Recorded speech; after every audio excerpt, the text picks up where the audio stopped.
Welcome back to Open Your Eyes. We're moving now into our second segment. So I'll tell you what we're going to do. The conversation is going to be about the Belize School Counsellors Association. Now, in to tell us all about it, we've got the pros. They're professional, you know.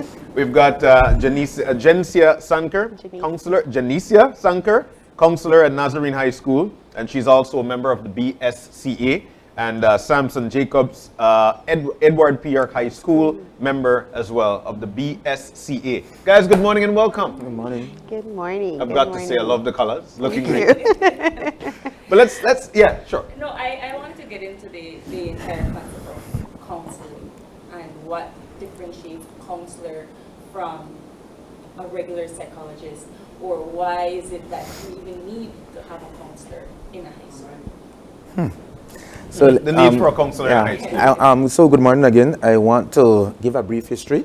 The school counselors were not the thing in the past.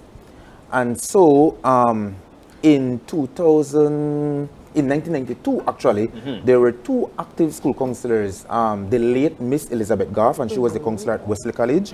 And then we have Mrs. Lisa Castillo, and she was the counselor at St. Catherine's Academy. She's now the counselor at Orange Walk Technical High School.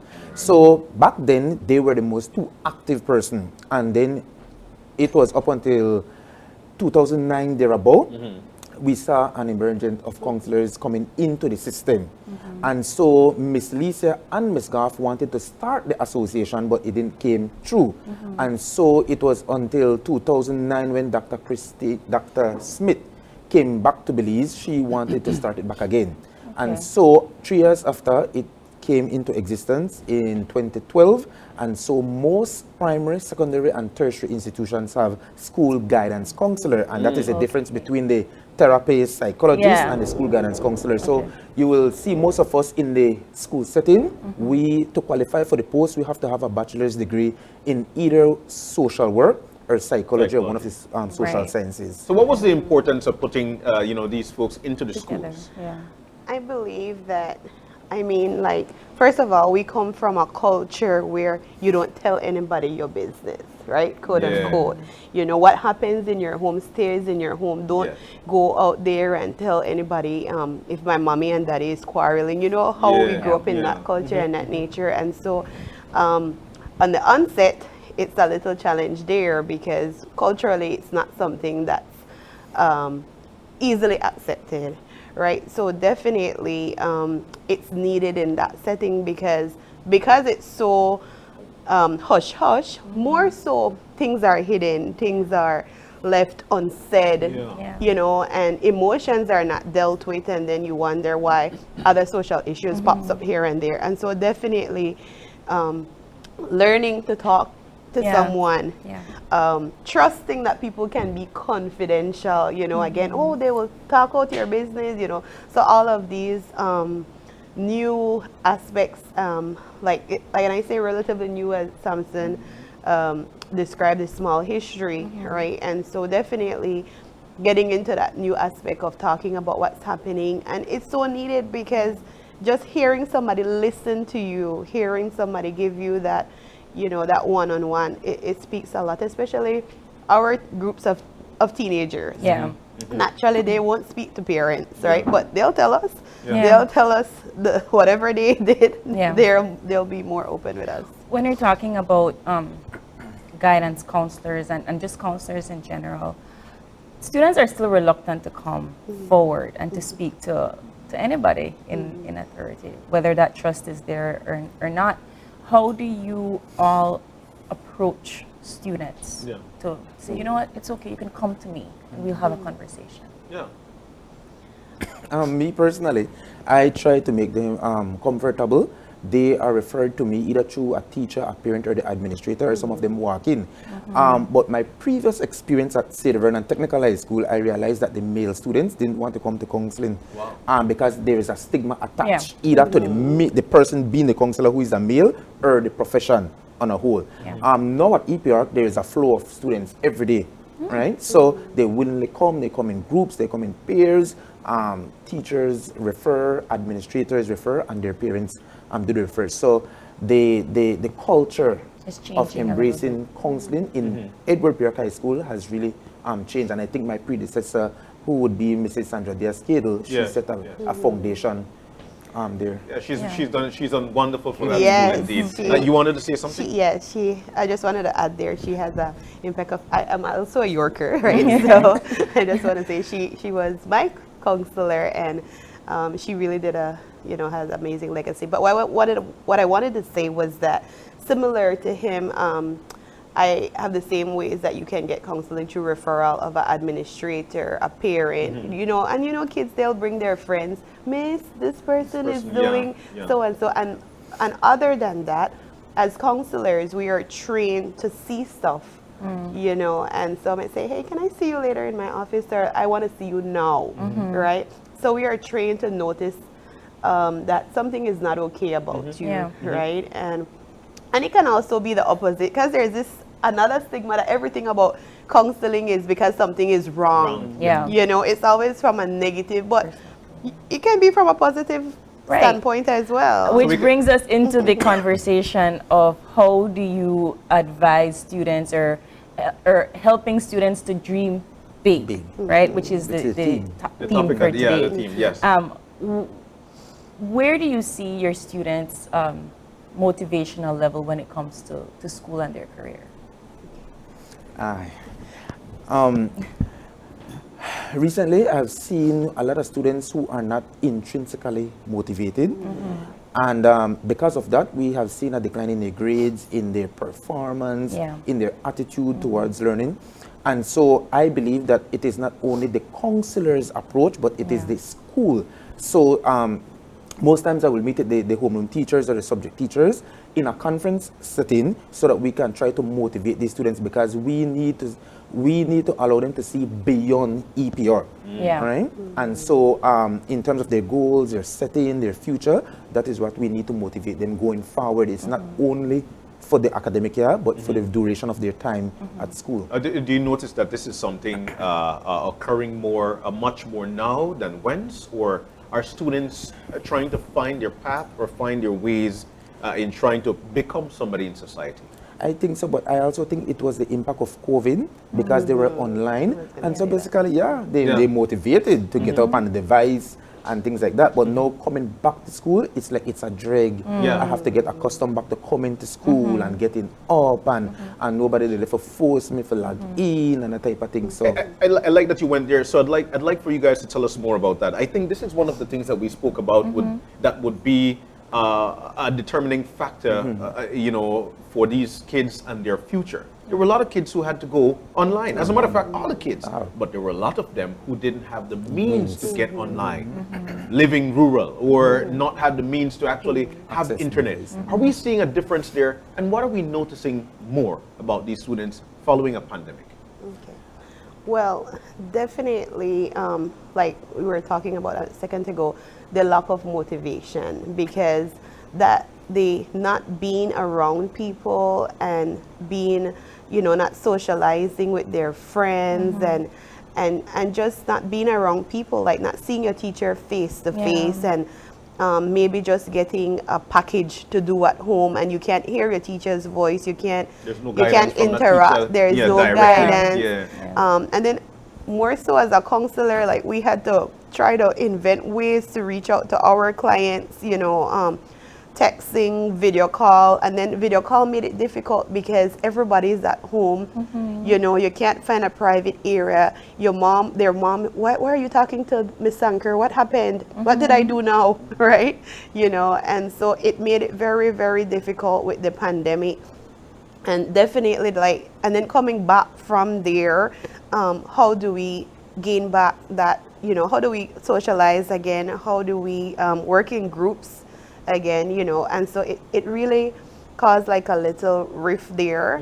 And I think it's a struggle for them to adapt back. It's a struggle for them. So being that it's a struggle for them, which brings me to the topic at B, how in a struggle do you teach them to dream big? Yes. For me, I do it through the PD class session. My background is in the expressive arts, and so whatever I teach, they have to do a lot of role play. They do a lot of self-evaluation. We do a lot of activities to build morale, to motivate them, to help them dream big. And again, like Jencia, we are responsible for a lot of the school activities. So the anything but a bag day, the pay helpers, the drugs week, and whatever we try to do to build their morale in that sense. When you ask your students or you ask your students where they see themselves after they're done, or what do they want To be. from life, or what do they want to be, what are the responses like, and then how do you approach that afterwards? I think now it's very different from what you traditionally hear. I want to be a police officer. Yeah. Like now I There are want more to be options. I want to be a YouTuber, and I'm like, what on earth is a YouTuber? Right? Yeah, So these are what and then a lot of them will tell you that they want to be an entrepreneur. Yeah. So you hear these new stuff, like it's like I said, it's out of that traditional. I want to be a police officer, a teacher, stuff like that. But definitely having and then it adds to us. It adds to us being creative in that sense. It's not for us to go back and say no. Why you want to do that? Yeah. It's for us to add on what they want. You know, like embrace their new mindset, their new culture.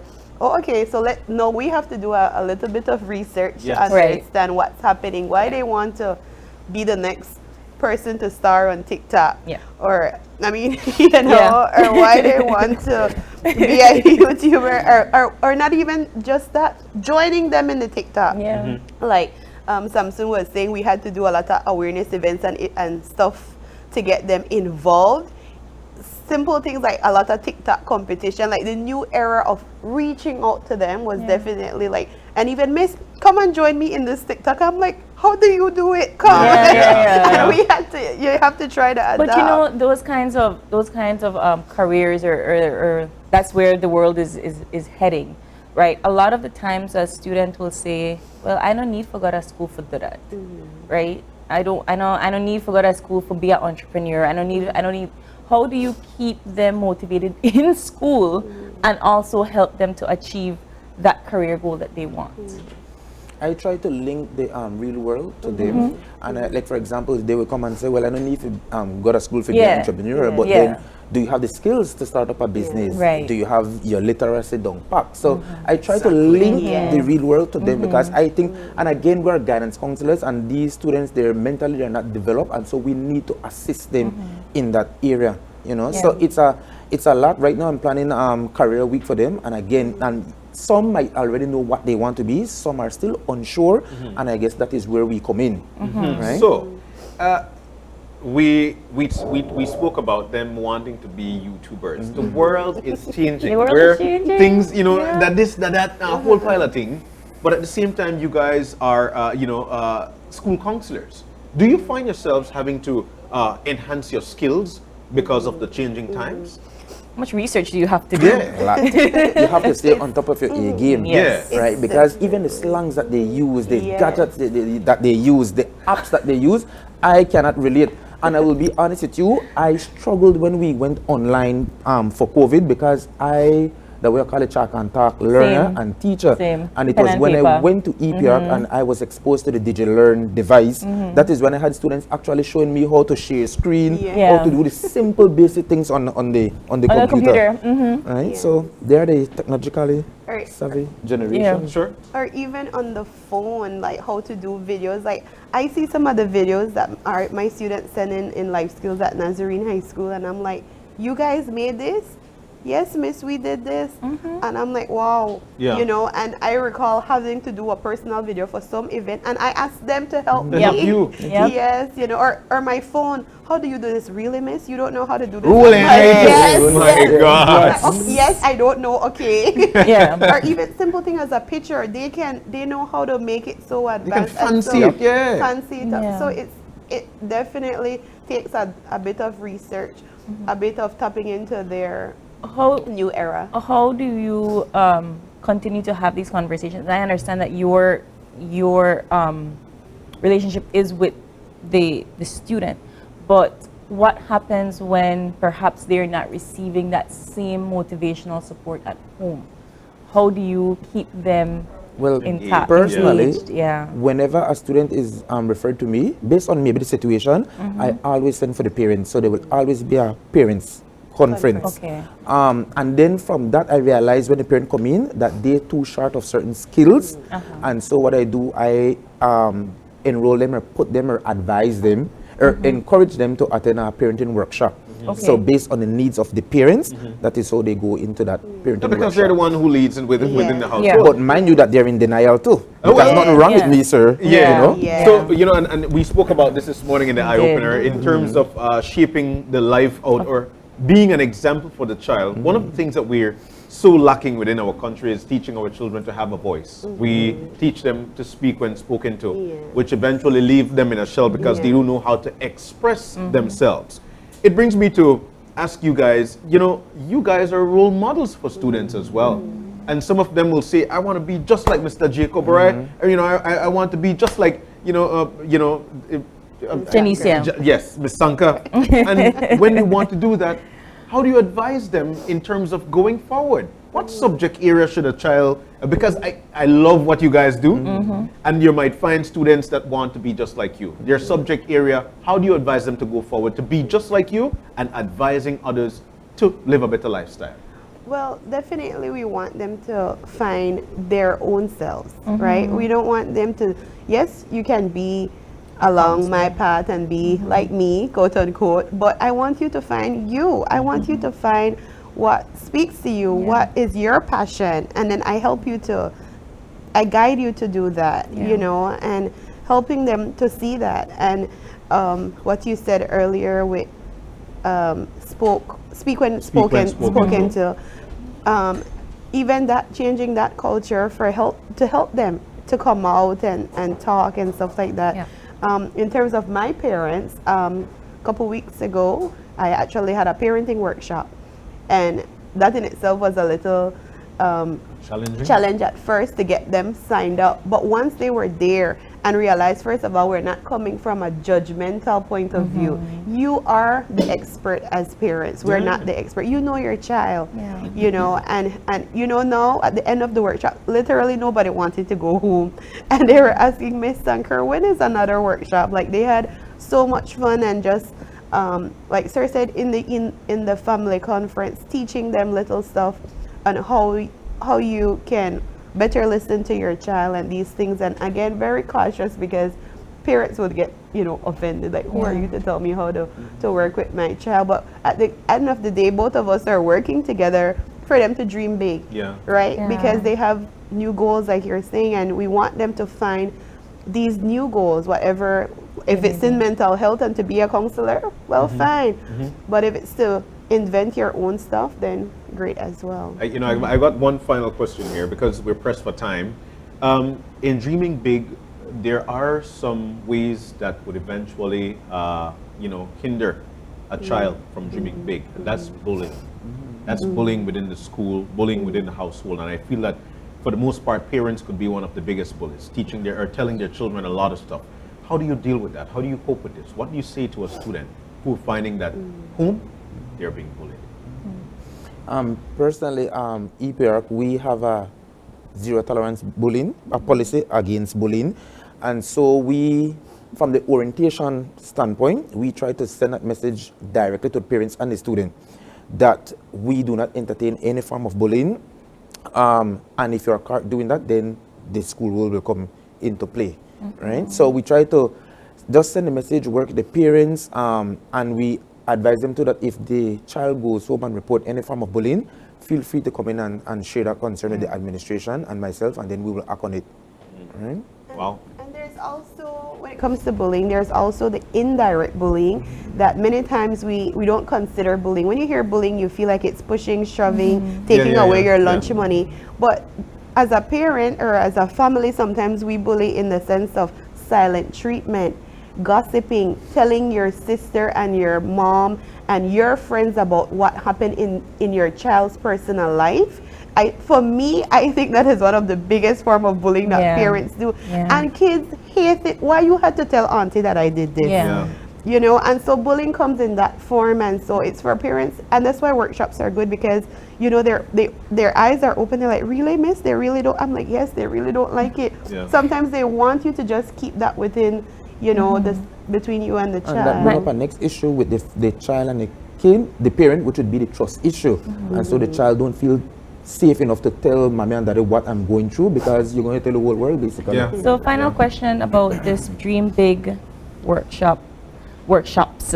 When can Well, I want to correct you. Okay, It's not a workshop. it's not a workshop. So It's this a- is School Counseling Awareness Week, February 6th to the 10th, and the Yes. theme is School Counselors helping students dream Dream big. big. So tomorrow, which is Friday, we have a social for school counselors. It will be a paint and wine at our school with the assistance of Mr. Ali, who is the art teacher from Wesley Okay. College.